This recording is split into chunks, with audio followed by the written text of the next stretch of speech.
Hi, I'm Chad from Ambiq, and I'm really happy to be introducing you to one of our newer technology partners. You want to tell us a little bit about yourself and your company? Yes, nice to meet you, Chad. My name is Axel Fischer. I am the Chief Commercial Officer of Iten, a company developing very small, solid-state micro batteries. Wonderful. So I'm hearing a lot of buzz in the industry about solid-state batteries. They seem to be really cool. Why should people care? What's so neat and hot and interesting about solid-state batteries? Ha! You're touching on a very good point, and you said as well hot. Okay, so Oh, yes. I will come to that point a little bit later. I think Joe Public probably is quite well aware about solid-state batteries in larger formats, which are still aimed for, especially for applications like automotive industry, Sure. for electric vehicles. They are not yet there, as we can see. So what we are looking at and working on is to deliver a solid-state battery to the microelectronics industry. Wonderful. So it is a total different form factor, but we are still aiming for same KPIs. So when you say hot, then our product actually is temperature-wise, it is cool. Yeah. It's better to say that your technology is really cool. Yes. Thank you. It's a cool topic, man. It is. But so basically, this translates as well into a message that our batteries are very safe. Sure. They cannot explode. They cannot overheat, and those are very critical factors in this type of industry. The same, I would like to say as well. Still, they are an extreme green product. They're Yes. actually recyclable. It is the same like microchips. Traditional batteries today, they cannot satisfy, unfortunately. And we can see, especially, for example, for coin cells, how many batteries are thrown away today. Someone has made a calculation, not myself, but apparently it's about more than 100 million of coin cells Oh my God. which are being exchanged on a daily basis, and not everyone can be recycled. Okay, so yeah. that is something we would like to disrupt and change. Sure. Coming with such innovative solid-state micro battery. So your batteries are environmentally friendly. They don't leak lithium into the environment when they're disposed of. Exactly. So all of the material we are using is. There are no solvents which are hazardous and so on. So we use a material which is very efficient to produce and to manage actually a very high power density to allow systems to perform in two directions. First, to deliver a strong power peak when required, and the other dimension is as well to have as well a long duration of energy. Sure. By that reason, we have created two product lines. One is called Powency, which is like a peak power for a short moment, but then very rapid recharge. Oh. And the other one is called Fluency, which is then more the enduring product. Oh, okay. Which is then, I would say, a direct replacement for traditional batteries. But, I see. But to make it better. Yeah, that's very interesting. So the peak current version, are you helping to offset peak current demands from, say, RF radios that are getting powered up? They have sudden surge current requirements. Are you helping to offset that? Because I understand that traditional battery technologies might see a droop in the voltage as radios are being fired on, for example. Cellular radios, for example, might consume a lot of excess current during their startup period. Exactly. So typically, batteries do not like to be stressed, right? And this is not good for battery life. So for such type of purpose, our micro solid state battery is exactly going into that topic. Okay. So we can power at that short moment when the communication protocol is launching and starting. Take Bluetooth Low Energy as an example. At that moment, our battery is coming in and is providing the peak power which is required for that moment. Wonderful. Once the communication protocol has been transmitted, then the battery is going to recharge very quickly. Okay. And we see more applications from energy harvesting. Yes. So in the end, you're ending up, we can say, with a battery-less system. Sure. By this elegant solution. Excellent. And we'll take a look in a moment at the energy harvesting reference design that Ambiq has put together, where we're incorporating your technology onto our board. What are some of the other market segments that you guys are serving? So I'm interested both in energy harvesting as well as non-harvesting related applications for solid state batteries. Right. What are some good sectors you guys are seeing some success in? So I think in general it is the microelectronics market, and as you can see in my hand, I'm holding a set of batteries. I'm holding as well the reference design which we have made with you together, wonderful. In combination with your distinguished real-time clock. Yep. And in my hand there's as well an energy harvesting kit. So everything is very, very small and in small form factors. Sure. I would say in general it's the microelectronics industry, but then very specific segments in terms of applications. Yes. IoT is a very broad field.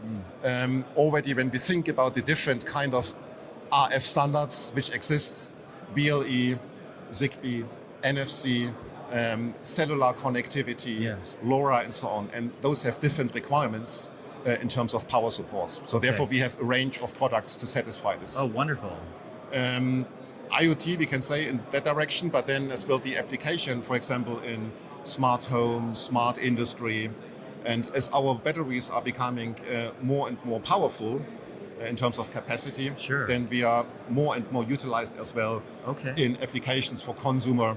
Wearable is a very good example. The form factor is suggesting an application, for example, a hearing aid, true wireless stereo, wearables, smart rings. I see. Many applications fields. So the total available market to us is extremely large. Now, do you see yourself as a secondary power source in something like a hearing aid, or could you be the primary source of energy storage in a device like that, where it's size constrained and of course quite power constrained? Yes. So in applications like IoT, we could be either a secondary battery to support the main energy source and to make this efficient as possible, or in a constellation with energy harvesting, we are the main battery. Okay. With the larger batteries in the fluency segment, then this would be a primary battery where we provide a more safe solution, a greener solution, and a solution which can endure long and as well recharge extremely quickly. Okay. This is quite necessary for applications who do not have so much time for recharge because you would like to maybe use it every moment. Absolutely. So fast recharge is one of the merits of your technology. I would say this is really a disruptive value which we see in our entire segment. Okay, great. And I'm just thinking about my own experience shipping some of these demo systems around. I know when there's a lithium battery involved, I've got to have special labels on my packaging. With your technology, I understand that's not the case. Yes. So sometimes the devil is really in the detail, and it's not very nice that you're getting handicapped through a battery when you're shipping either a reference board or maybe even an entire product. Sure. So due to the fact that we have different materials, we are not classified really as a battery, and therefore it is more ease to apply this in a system and to ship it around the world. Oh, that's wonderful. It's a great merit which might not be seen technically instantly, but from an end customer point of view, it is very elegant. So it can be shipped just like a passive component, like a resistor or a capacitor, right? There's no difference. No special labeling needed whatsoever. Thank you for the summary. Yeah. Wonderful. Now, what kind of capacities are you supporting now that you can talk about publicly? Yes. So if I start with the Powency product range, we are exactly tailoring the capacity size to the communication protocol. Okay. So BLE, for example, we can live a very nice life with 150 microampere hours. I see. Okay? If you want to have it a little bit stronger, then we have a pin-compatible version as a plug-in replacement, 250. Okay?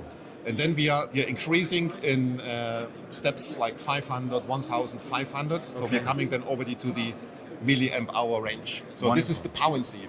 With Fluency, to keep it short, we are in the 2 digits. Milliamp hour segments, and we are aiming then as well towards 3 for very, very sophisticated wearables. Got it. And again, that's where you're dealing with the short surge currents. You don't need as much capacity. Right. Got it. So today we are on market with Powency, and Fluency we have strong customer iterations already, and to develop and finalize the product which is exactly tailored to their specific application. Wonderful. where are things headed? What we can expect from you guys over the next year? Well, our company is 13 years young or old, so Yes, wonderful. it's very dynamic, Yes. and it is as dynamic, I would say, like in a typical semiconductor landscape. Yeah? So every day something new, but typically it's getting better, and it's getting more and larger to something as well. Okay. So we are currently scaling the product range, and as we spoke about Power&C and Flow&C families, and along with we are scaling as well our production capacity. I see. So already today we have a very capable factory which produces millions of units per year, and we are already in the planning stage now for scaling this to a multiple of that one. Oh, wonderful. Are you all fabless like Ambiq, or No. In fact, we are. So we can say we are an integrated device manufacturer. Oh, So we really do everything in house, and this is as well the strength of our product and technology. So that's impressive. the innovation which we have is really starting with material. Okay. So we do the chemicals in house. yes. We do the synthesis as well. Then the key manufacturing steps, which we call roll to roll, sheet to sheet. Then we put this as well into a package. Okay. And so the product is very innovative. We have received already 2 times the Innovation Award at CES. Oh, wonderful. 2024, 2020, 23. Congratulations. And thank you. And this really brings us in a position that we are seen and heard in the market to have something disruptive available. That sounds fantastic. I'm really actually feeling quite confident in our decision to work together. I see a bright future. There's I think a lot of nice solutions that we can help solve together. Likewise, and I would like to echo as well. This is a nice cooperation we have started. Yeah. So we have already several projects ongoing. We have something to demo as well, and we have good feedback from customers already on the low power solutions we have developed together. Oh, wonderful. And which we are promoting to the market now. Great. Well, let's go and take a look at some of the demo platforms that we've produced together, and show the folks here on their computers and phones what we've been up to. Yes, please. All right, let's do Yes. it. All right, Alex. So we were talking earlier about energy harvesting. We're here at one of our demo stations, and we've got Ambiq's energy harvesting reference design called harvestKIT, which is now in mass production. And this kit features Ambiq's Apollo 3 Blue SoC, along with our real-time clock chip and an Iten solid-state battery. It's I think your early generation 150 microamp hour battery. Exactly. This is fully sufficient even for that system. Yeah. So that's this little component here, and we'll zoom in a little bit, and so the folks on camera can get a better view of that. This harvesting kit is the main power source, or main energy storage element, is the 120 microfarad capacitor, which is providing energy for our microcontrollers, allowing us to service the various sensors on this board. And that capacitor is recharged from this solar cell, but you're providing a very key role in that you're backing up the real-time clock chip. Real-time clock chip on this board is used to maintain the time and the date, but it also plays a very key role for energy harvesting in that it's backing up the system state. So it has 256 bytes of RAM in it. RAM is volatile, so if it ever loses power, it's going to lose its information. So if this is ever in a dark area for too long a time, and the super cap that we have on board has run out of energy, now your part plays a very key role of allowing the MCU to be powered off, but your part will back up the real-time clock chip, allowing it to maintain time and date, but also the MCU state, whatever the current state is, so that when this gets enough charge from the sun or any other light source to power up the MCU again, it'll read from the RTC and it can resume at the previous state of where it was at. Right. So yeah, we've really enjoyed working with your team. This is kind of the first example of our collaboration together. Likewise, and it's very nice to hear that we have such responsibility in this system as well, because you do not want to lose critical data once you have, for example, a power failure or power shutdown. So interesting as well is that this is the evolution we see today. You see here this large capacitor as well in use, and we see steady replacements as well of supercapacitors with solid state batteries as we are doing. So I just hold the component in my hand. Yes. And if you zoom the difference, okay, this is not a one-to-one comparison, Sure. but supercapacitors are much larger in size. Yes. And so if we look at microelectronic systems, I think we have a good recommendation here. Yeah, Okay. yeah. You solve some big problems here, right? With in terms of size and capacity, allowing systems to reduce the overall. Thank you. Yeah, I think that is a very good solution for really promoting something in various regards in terms of power and energy harvesting, and then very specific use cases for sensing data and transmitting this. Yeah, very good.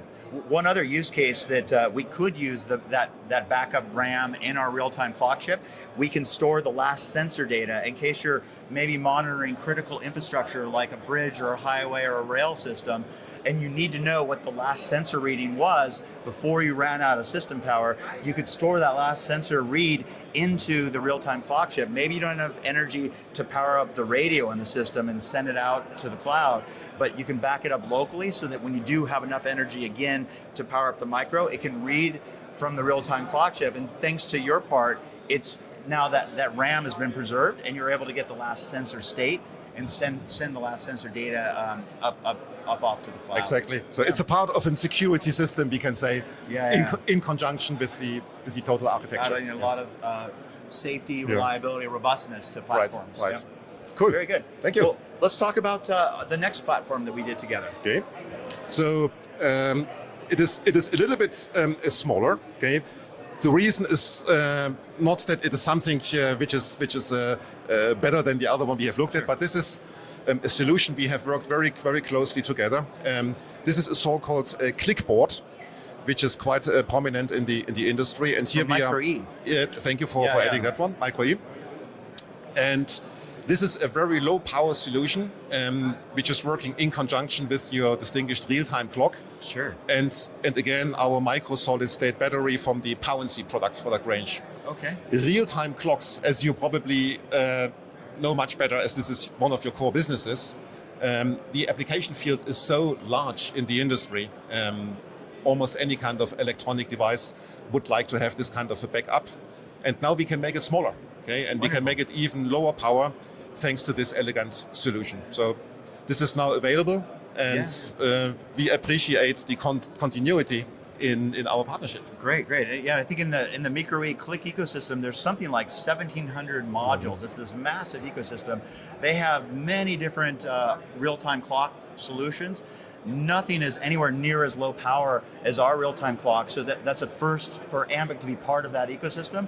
And this is also the first, as I understand, solid-state battery in their entire portfolio. So we're together combined for the first time. I think we're the 22nd and the 23rd real-time clock in their lineup. I just checked the website earlier this week. I didn't see it online just yet, but I think by the time this video is hitting, microE should have us online so that people can purchase this on their website and also through their global distribution channels. Well, then it's well synchronized. Yeah. So we give out the information when it is available. Exactly. Well, thank you so much for stopping by our booth today to record this little video.